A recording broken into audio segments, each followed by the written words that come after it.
Si Carlo ang top student sa Mabini Elementary School. Hindi siya maingay, hindi siya palabiro. Pero tuwing ibinabalik ang test papers, laging may maliit na kumpol sa paligid niya.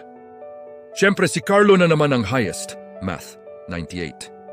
Science, 97. History, 99. Sanay siyang alam ang sagot. Sanay siyang siguradong tama. Pero may isang subject na hindi niya kayang kontrolin, ang English.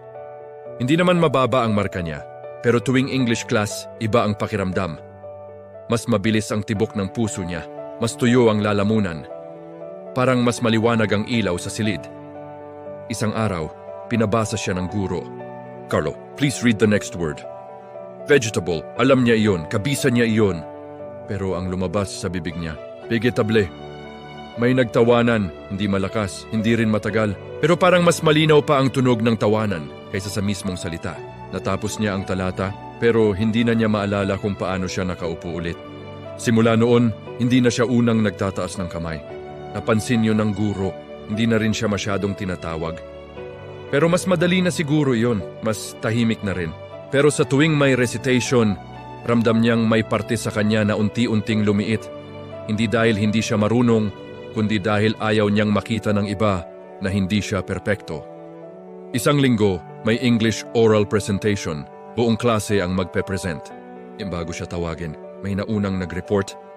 Si Jason, hindi top student, hindi rin pinakamagaling mag-English. May ilang maling bigkas, may isang mahinang tawa. Saglit siyang natigilan, pero nagpatuloy siya hanggang matapos.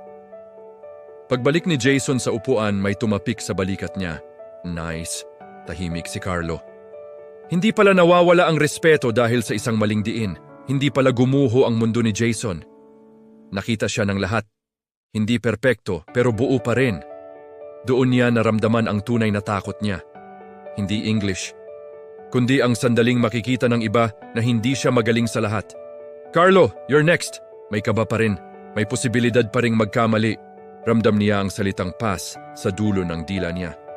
Pero sa pagkakataong iyon, hindi niya ito pinili. Nagsimula siya. May ilang salitang mali ang diin, may mahinang tawanan, pero hindi siya tumigil. Hanggang sa huling pangungusap.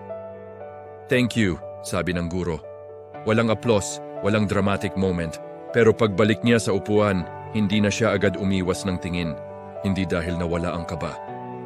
Kundi dahil nakita na siya, hindi perpekto pero hindi rin nabawasan. At sa unang pagkakataon, hindi na siya natatakot na marinig ang sarili niyang mali. Unti-unti,